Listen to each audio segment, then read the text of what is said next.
어이서 보이서 따라와 있어.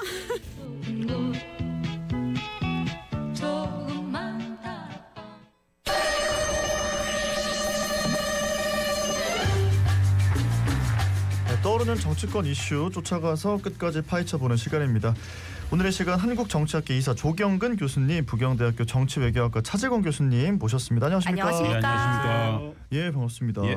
이제 좀 계절이 가을로 넘어가고 있는 것 같습니다. 너무 그렇죠. 좋은데요. 그러니까 조금 선선해진 것 같아요. 네, 그렇게 우리 정치권에도 좀 선선한 순풍이 불어야 될 텐데 어떨지 좀 그럴 리가요. 짚어보겠습니다. 그렇습니다.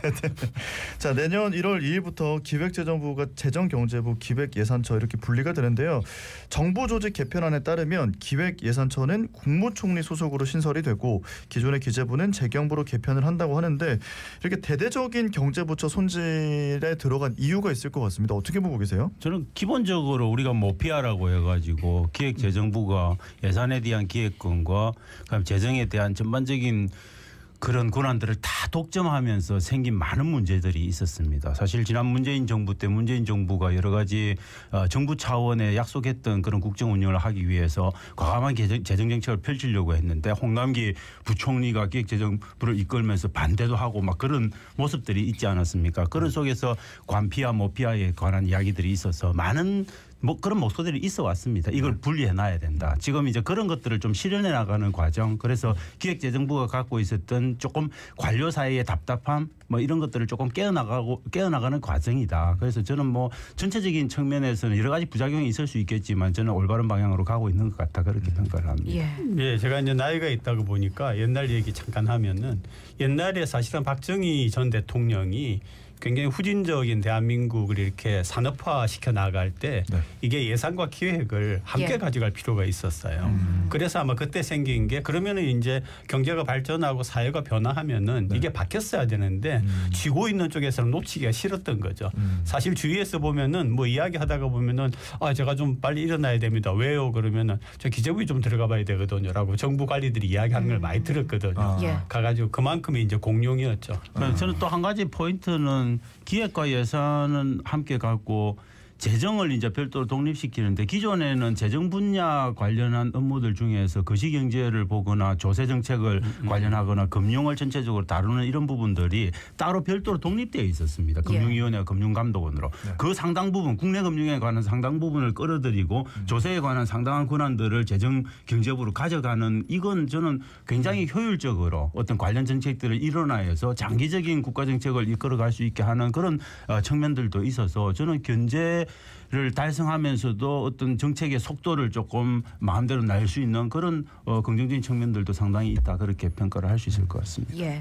그런데 기재부 개편을 두고 기대감과 우려가 동시에 나오고 있습니다. 기재부 개편 관련한 쟁점들 좀 더 짚어주신다면요. 저는 쟁점이라고 하는 거는 이제 가장 중요한 거는 그렇게 분리했을 때 상호간의 견제는 되는데 문제는 기획예산처를 대통령실로 그러니까 국무총리실 산하로 가져가게 되면 우리나라 같은 경우는 책임총리제가 아니기 때문에 대통령이 총리를 통해서 기획예산에 관한 모든 것들을 다 통과할 가능성, 즉 대통령실에 강한 어떤 입김이 작용할 가능성들이 있다. 그렇게 됐을 경우에 기획예산이 갖고 있는 좀 독립성들이 훼손될 가능성이 있다라고 하는 측면이 있는데 저는 그건 염려할 필요 없는 게 많은 심의 절차라든지 어떤 정보에 대한 공개라든지 이런 것들을 좀 제도화해 나가는 과정을 통해서 그런 것들을 충분히 저는 없앨 수 있다라고 보는 거고 그다음에 또 한 가지 지점은 이제 재정경제부가 굉장히 그런 아까 말씀드렸던 국내 금융을 틀어지고 이런 과정들을 가게 되면 문제는 이제 그거죠. 금융 부분에 기존에 있었던 일원화된 그 금융 나름의 체계들이 조금 무너질 가능성들. 그래서 그런 것들이 통합되는 과정에서 생길 수 있는 여러 가지 부작용들이 좀 발생될 수 있는 부분들. 이런 것들도 저는 초기에는 아마 그런 많은 문제들이 있을 겁니다. 금융감독원이 없어져서 금융감독위원회로 넘어가고 국내 금융에 관한 상당 부분들이 재정경제부로 이관되는 과정에서 저는 권한의 어떤 충돌 문제 이런 것들이 있을 수 있지만 저는 그건 한 1, 2년 지나면 충분히 가라앉을 수 있는 문제다. 그래서 여러 가지 기대되는 부분들도 있고 우려되는 부분들도 있지만 저는 그런 우려보다는 좀 기대를 할 수 있는 측면들이 더 많지 않을까. 왜냐하면 지금까지 기획재정부가 해왔던 너무도 큰 문제들이 많았기 때문에 저는 그런 것들을 조금 줄여나갈 수 있는 좋은 기회다 그렇게 봅니다. 이게 이게 그 굉장히 중요한 문제라서 우리가 시간을 조금 드릴 필요도 사실 있는데요. 예. 지금 현재 우리 경제와 민생 상황을 보면은 정말 이게 위기거든요. 이렇게 보면 사실은 얼마 전에 추가 경정 예산을 45조 원을 부었음에도 불구하고 경제 성장률이 0% 됩니다. 예. 그러니까 이게 지금 현재와 같은 상황을 기존의 이제 평상적인 상황과 생각해가지고 기획이나 예상의 집행을 갖다 해 나가면 안 되는 시기죠. 그렇기 때문에 대통령의 영향력, 대통령이 5년간 책임을 지고 국정을 운영하는 거 아니에요. 네. 그렇기 때문에 아마 그런 부분도 조금 우리가 생각을 할 필요가 있다고 봅니다. 네, 네. 그러니까 지금 말씀하신 거 들어보면은 이게 예전에 필요해서 만들어 놓은 거지 지금 우리의 사회에는 맞지 않은 형태이기 때문에 뭔가 변화는 확실히 필요했다. 그렇죠. 네. 그리고 지금 진짜 국가 상황이 좀 비상 상황이기 때문에 정말로 좀 허리끈을 졸라매고 좀 변화를 한번 제대로 모색해봐야 된다 이런 말씀이신 저는 것 그런 같습니다. 부분들도 있고 마치 지금 검찰이 많은 문제점들을 그동안 드러내가지고 다행을 드러내서 검찰청이 없어지는 것처럼 기획재정부도 그동안 기획재정부가 해왔던 행태들은 엄청났습니다. 엄청난 자기 권한을 갖고 무속 불의의 어떤 그런 전행을 한 부분들이 있거든요. 저는 그런 것들에 어떻게 보면 인과응보에 가깝다 그렇게 봅니다. 네. 지금 차 교수님 말씀하신 것처럼 이제 다음 이슈 짚어볼게요. 지난 7일 고위당정 협의회에서 검찰청을 폐지하고 기소, 공소 유지를 전담하는 공소청, 또 수사를 전담하는 중수청을 신설해서 정부조직법 개정안이 최종 결정이 됐는데요. 오는 25일 정부조직법 개정안이 국회를 통과하면 이제 기소는 공소청이, 수사는 중수청이 맡게 되는데 어떻게 될 거라고 보십니까? 이게 가장 큰 문제는 아마 대부분의 국민들이 느끼고 있을 겁니다. 이게 이제 권력을 쥐고 있는 쪽에 어떤 그런 그 수행하는 역할을 한 부분이 상당히 많고요. 그러다 보니까 인권 탄압이라든지 이런 게 있었고 무리한 수사가 분명히 있었고요. 그러다 보니까 우리가 뭐 드라마 같은 거 보면은 이 주제가 드라마에 굉장히 인기적인 주제 아닙니까? 항상 영화에 엄청 많이 나왔었던. 없는 얘기가 아니거든요. 그렇기 때문에 이런 손질은 필요하다고 봅니다. 네, 저는 지금까지 검찰이 해왔던 거는 저는 뭐 무리한 수사는 할 수 있다라고 봅니다. 뭐 윤 대통령이 옛날에 돌아가신 검찰 수사 받다가 돌아가신 분들 보고 수사는 원래 그런 거야라고 말씀하신 것처럼 수사가 그런 면들이 있는 거죠. 무리한 측면들이 있는데. 그런데 최근에 보여지는 검찰의 어떤 그간의 어떤 여러 가지 문제점들을 되짚어 보는 과정을 보면 우리나라 검찰의 수사는 무리한 수사의 수준을 넘어서 기획하고 조작하는 수사를 하고 있다. 그런 부분들이 저는 굉장히 문제고 그런 부분에서 인권에 대한 기본적인 침해, 뭐 유호성 간첩 조작 사건 이런 것들이 대표적인 경우라고 볼 수 있죠. 죄 없는 사람을 아예 죄 있게 만들어 버리는 거는 정말 문제가 있는 거죠. 그런 관점에서 저는 검찰 개혁이 필요하고 지금 그 길을 가고 있다. 그렇게 봅니다. 예. 그러니까 얼마 전에 또 하나 이 생각이 나는 게 그 신문에 보도가 그 뉴스에 보도가 됐더라고요. 그러니까 이제 검찰의 조사를 받으면서 심지어 어떻게 하느냐 하면은 네가 있는 죄 그거 어떻게 경감을 할 테니까 없는 거를 넣어 가지고 이거 있었다라고 얘기를 해라. 이런 것도 있었으니까 이게 참 큰 문제였죠. 예. 그래서 수사 기능을 어떤 형식으로 옮길지, 전문 인력을 어떻게 확보할지 등 세부적으로 논의할 과제가 많을 것 같습니다. 저는 세부적으로는 엄청나게 논의할 과제가 많고 그 세부적으로 논의할 과제가 많기 때문에 많은 사람들이 3개월에서 6개월 정도 짧은 기간을 듣고 검찰 개혁을 빨리 마무리해야 된다고 이야기했지만 이재명 대통령은 그걸 1년까지 늘려서 생각을 해봐라. 좀 신중하게 접근하라고 요청을 한 겁니다. 왜냐하면 지금 현재 당장 지금 예컨대 검찰이 가장 갖고 있는 강력한 권한 중에 경찰이 대부분의 95% 이상은 거의 99%에 가깝게 경찰이 다 합니다. 검찰이 하는 수사는 그가 제가 알기로는 0.5%밖에 없는데 그 수사들에 대한 권한은 검찰이 다 갖고 있지만 나머지 99%에 대한 수사는 경찰이 다 하는데 검찰이 갖고 있는 그 강력한 보안 수사권 이게 있습니다. 그래서 보안 수사를 요구를 하고 보안 수사를 하게 되는 거죠. 그런 과정들이 몇십만 건이 지금 진행되고 있을 건데 이런 것들이 한순간에 바뀌어야 되는 거 아닙니까? 그렇죠. 그럼 그런 과정들을 조정해 나가는 거. 그다음에 지금 검사들은 다 검찰청에 다 있지만 앞으로는 중수청으로도 가야 되고 공수처로도 가야 되고 국가소수본부로 가야 될지도 모르는 그런 검찰청의 인력적인 재배치가 다 있어야 됩니다. 이런 것들을 어떻게 할 거냐. 뭐 이런 문제들. 그다음에 지금 수사 관련한 것들이 중수청이 있고 국가소수본부 있고 또 공수처도 있지 않습니까? 그러면 이들 간에 어떻게 기능 조정들을 할 거냐, 사건들을 어떻게 이첩해 나가는 시스템을 만들 거냐 이런 것들이 복잡해질 수밖에 없는 거죠. 그래서 저는 1년도 모자랄 가능성은 있지만 1년 안에는 그래도 해야 검찰 개혁이 좀 마무리될 수 있을 것 같다 그렇게 봅니다. 그러니까 이번에 이제 그 개편을 해 나갈 때 개편이 효율적으로 제대로 되도록 그렇게 이제 해야 되지만은 사실은 완벽한 건 없거든요. 예. 또 이렇게 그러나 그 전보다 확실하게 발전되고 진보된 거면 된다고 저는 봅니다. 그러고 나서 이제 또 이걸 진행해 나가다가 네. 보안 수사권의 문제가 뭐건 간에 또 문제점이 생기면은 다시 또 수정해 나가야죠. 네. 네, 네. 자, 이렇게 정부조직법 개정안 좀 살펴봤고요. 특검 이야기로 넘어가 보겠습니다. 김건희 특검이 김 씨의 문화재 종묘 사적 이용 의혹과 관련해서 수사에 착수를 했는데요. 서울 종묘의 망묘루에서 사적 지인들과 차담회를 열었다는 건데 이 종묘라는 게 사실 국가유산이기도 하고 유네스코 유산이기도 하면서 우리들에게도 정말 소중한 그런 유산인 거잖아요. 이게 평소에는 일반인 출입이 금지가 됐는데 휴관일을 방문했다는 거 이것도 지금 논란이 되고 있더라고요. 어떻게 보십니까? 아주 옛날에 경복궁에서 무슨 이런 비슷한 걸 열어가지고도 문제가 되었었거든요. 예. 네, 네. 경복궁 안에 들어가면은 거기 이제 경계루인가요? 그 이렇게 네. 정자 같은 네, 게 네. 있고 이제 호수 비슷하게 만들어 놓은 게 그 옆에서 아마 외국에서 무슨 귀빈들이 와가지고 이런 일을 한 적이 있습니다. 그래 또 비판이 많았어요. 문재인 정부 때죠. 네네. 비판이 그래도 비판이 많았는데 종묘는 다르죠. 종묘는 우리의 예? 그 조상들의 그런 부분인데 이거는 지금 정말 좀 충격적이었어요. 저희들이 사극 볼 때마다 종묘와 사직이 흔들리면 네. 나라가 망한다고요. 예. 그 정도로 종묘 사직은 엄청나게 신성시대된 거죠. 물론 그게 왕조국가의 유물이기는 하지만 우리들 정서 속엔 그게 있는 거거든요. 그런데 거기는 왕 아니면 왕도 들어가기 어려운 겁니다. 그래서 우리나라도 공식적인 행사 같은 데는 이게 오픈이 가능하지만 그것도 정해진 규칙에 따라서 하게 돼 있는 거예요. 그런데 그 규칙들을 꽝거리 무시하고 휴관일에 했고 그다음 그 내용도 그럼 외국에 뭐 기빈들을 모셨냐 그것도 아니고 자기 친구들 모셨다는 거 아닙니까? 이게 있을 수 없는 건 그냥 이것 하나만 봐도 지난 정말 윤석열 김건희 공동정부가 뭘 했는지 그냥 명확하게 드러나는 겁니다. 그러니까 이게 딱 하나 그냥 다른 얘기할 필요 없어요. 돌아가신 우리 부모를 모셔놓았는데 예. 거기에 가가지고 지금 잔치를 벌인 거와 비슷하지 않습니까? 그건 상상을 너무너무 한심하다. 네. 그냥 저는 이런 거는 진짜 언급할 가치도 없다. 그러니까 지금 이 사건 자체가 뭔가 국민 정서나 국민 감정을 정말 좀 심대하게 흔들리게 만드는 좀 근데 그래서 거슬리게 만드는 그래서 그런 무슨 일인 것 생각이 같아요. 드느냐 하면은 아예 기본이 예. 아예 그냥 다른 얘기할 필요 없이 대통령을 맡고 또 대통령을 어떤 의미에서는 보좌하는 영부인의 역할에 있어서 네. 아예 기본적인 사고 자체가 그렇지 않았나 이런 저는 생각이 이게 드는데. 태도를 보여드는 게 이렇게 종묘 사직을 우습게 하는 분이 매간매직하고 뇌물수수하고 이런 것들을 얼마나 아무것도 가볍게 아무것도 여겼을까를 아니고. 그냥 드러내 주는 거예요. 네, 네. 자, 그리고 김건희 특검팀이 어제 김상민 전 부장검사를 피의자로 불러 조사했습니다. 김 전 검사는 김건희 씨 공천 개입 의혹의 핵심 당사자 중 한 명이지 않습니까? 예, 이분은 제가 볼 때 이분의 기소가 굉장히 중요한 이유는 그런 거죠. 이분은 김건희 씨를 통해서 매간매직도 했을 수도 있고 네.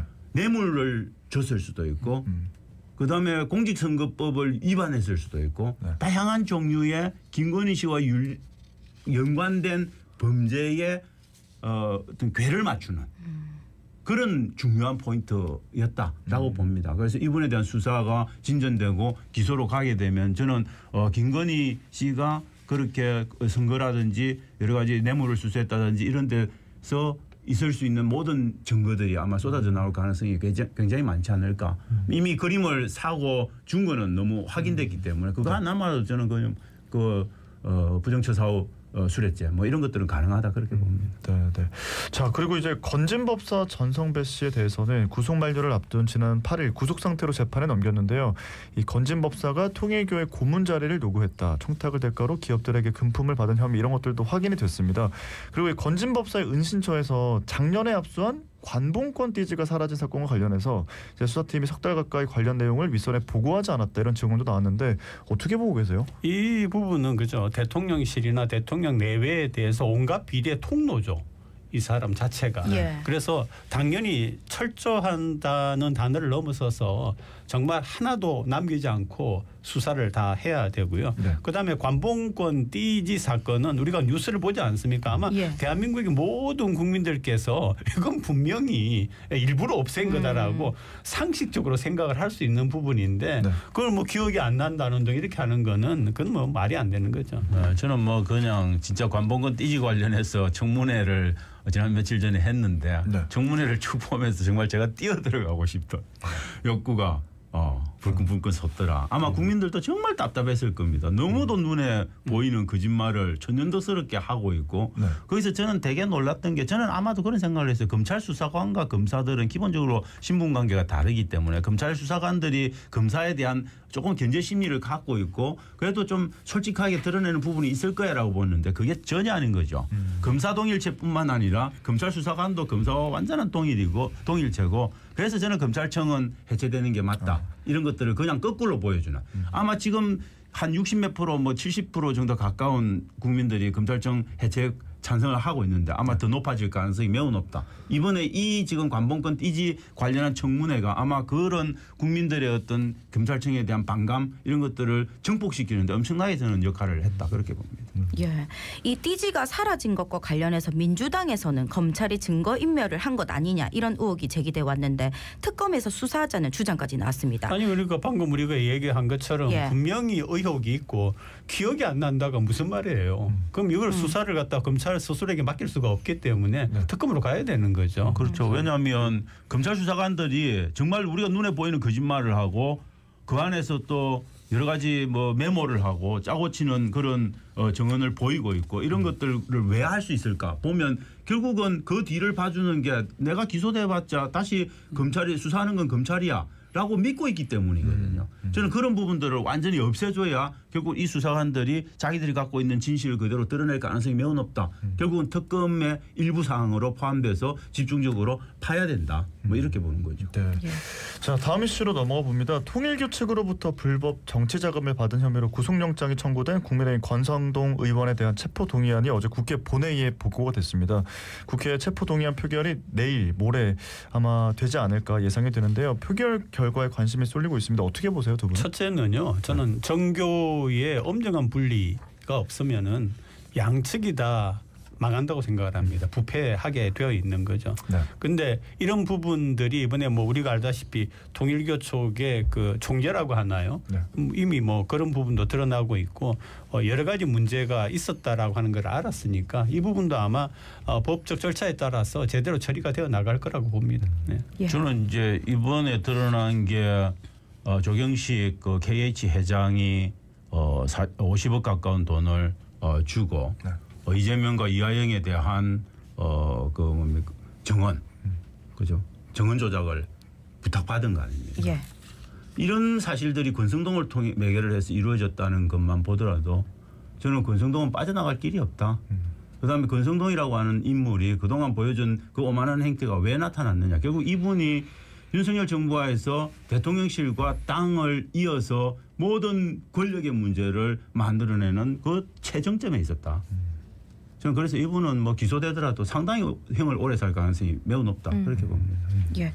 자, 다음 이슈는 성비위 사건으로 조국혁신당 지도부가 총사퇴했습니다. 조국혁신당 어째 보고 계십니까? 저는 좀 당사자들에게 미안한 얘기지만 동아리도 이렇게 안 한다는 생각이 들어요. 대학에 있는 뭐 동아리인가? 아니 가만 생각해 내가 동아리라고 표현을 하려고 하다가 이 동아리라고 하면 대학 동아리들이 얼마나 욕을 할까? 그 정도로 어이가 없는 그런 일입니다. 네. 네, 저는 뭐 기본적으로 성감수성이 완전히 거의 제로이고 그다음에 그렇게 뭐 성감수성이 제로인 사람들도 많죠 아직도 여전히. 그런데 문제는 그런 사람들이 문제를 일으켰을 때 그것들을 해결해 나가는 것들에 대한 감수성도 있는 거예요. 그런 것들이 조국혁신당은 조직으로서 거의 제로다. 저는 조국혁신당 대표인 조국이 그 이름을 달고 있는 정당의 대표이기 때문에 그분이 만들어놓은 그 조직이 그런 조직이었다면 조국 그분이 아무리 똑똑한 모습을 보이고 있다도 그분이 갖고 있는 실체가 뭘까에 대한 고민이 자꾸 물음표가 던져진다. 그래서 앞으로 저는 조국혁신당은 아마도 이걸 정점으로 해서 이 문제를 저는 이미 해결할 수 있는 방법은 지났다고 봅니다. 그 시기를 너무 놓쳐버렸기 때문에 이것이 국민들에게 조국혁신당에 대한 어떤 비판을 잠재울 수 있는 방법은 제로다. 그런데 여기서 더 나아가서 조국혁신당이 아마 이 문제를 개화로 해서 비대위 체제로 가고 비대위원장을 조국 대표로 가져가는 그 순간 저는 이 문제는 조국 대표의 개인적인 정치 일정에도 엄청난 부담을 줄 거다. 그래서 대단히 저는 조심스럽게 이 부분을 접근할 필요가 있고 앞으로 조국 전 대표가 전면에 나서는 것들이 과연 적절한지에 대한 심각한 고민이 필요하다. 그렇게 봅니다. 네, 뭐 말씀하신 것처럼 조국 혁신정책연구원장을 비대위원장으로 추대하는 문제를 두고 이제 논쟁이 이어지고 있는데 피해자 측에서는 반대 목소리를 냈고 이제 이번 성비 사건에 대해서 조국 원장의 대응을 두고도 비판의 목소리가 나오고 있는데 이 조국 원장의 대응에 대해서 좀 어떻게 생각하시는지? 저는 완전히 뭐 이분 잘못된 그러니까 감옥에 가기 전에도 잘못 대응하셨고 네. 갔다 와서도 잘못 대응했던 거예요. 강민정 씨가 이걸 이제 그 폭로를 했는데 네. 이분은 엄청나게 인내를 갖고 본인이 그런 직접적인 피해를 받으면서도 참고 견디신 분이에요. 그래 이분이 아마도 조국 대표가 나와가지고 강민정 씨가 마지막으로 구원의 사인을 보냈을 때 네. 그래도 이 문제를 공론화시키고 자기가 이름을 걸고 있는 정당이기 때문에 그런 대응을 통해서도 이 문제를 좀 심각하게 다시 한번 보자라고 이야기라도 제스처를 취했으면 아마 이런 사태로 안 갔을 겁니다. 그런데 완전히 무시한 거 아닙니까? 저는 거의 뭐 이건 공당의 정치인으로서는 할 수 없는 거다. 그렇게 봅니다. 그러니까 이게 이 조국 전 대표죠. 전 대표의 말을 들어보면은 본인이 생각하는 기준에 따라서 말을 하는 것 같아요. 이를테면은 이제 뭐 조국 전 대표도 사실은 당을 만든 사람이 내가 이런 처지에 있음에도 불구하고 한마디도 하지 않고 했더니 뭐라고 이야기하는 게 아니라 내가 당 바깥에 있었기 때문에 말할 자격이 있는가 하는 생각을 했다라고 하는 건데 이게 그 이전에 아예 당 이름에다가 어쨌든 간에 두 가지 표현이 들어가 있는 거 아닙니까? 조국이라고 하는 게. 예. 거기서부터 저는 참 이상한 사람이다라는 생각을 하거든요. 예. 다르게 표현. 물론 그러면 결국 이 사람은 굉장히 자기 중심적인 나르시스적인 그런 분인가 그런 정치인인가 그런 생각이 좀 들더라고요. 네. 예. 자, 다음 이슈는 미국 이민 당국의 단속 과정에서 한국인들이 무더기 체포, 구금되는 사태가 발생했습니다. 정부가 서둘러 석방 교섭을 마무리 지으면서 수습 국면에 접어들었는데 미국 조지아주 한국이 구금 사태로 트럼프 대통령이 준 메시지 뭐라고 보십니까? 저는 이걸 딱 보는 순간 저는 피가 거꾸로 솟더라. 네. 아마 제가 보기에는 우리가 나라를 잃고 경술국치를 당하고 나라를 잃었을 때 갖는 그런 느낌에 가까운 그런 것들을 겪더라. 힘없는 나라에서 아무것도 할 수 없는. 그 장면이 너무 충격적이었죠. 심지어 그 전문 인력들이 가가지고 그런 대우. 저도 뭐 미국에 유학했지만 그런 대우를 받았더라면 제 평생 잊지 못할 것 같아요. 근데 이게 우방국가고 우방국가를 넘어서 동맹국가 아닙니까? 그렇죠. 동맹국가에 대한 이런 대우 이게 과연 온당하냐? 우리가 한미동맹을 벗어날 수 없다는 건 명확해요. 그렇지만 우리가 언제까지 얼마만큼 참고 견뎌야 되는가에 대한 고민들 이런 것들은 굉장히 심각하다. 그래서 저는 트럼프 대통령이 이번에 이렇게 한 거는 소탐대실이다. 아마 대한민국 국민들 가슴속에다가 대못을 박았을 거라고 봅니다. 예. 엄청난 반미 감정이 내재해 있게 만드는 자꾸 왜 이런 일을 하느냐.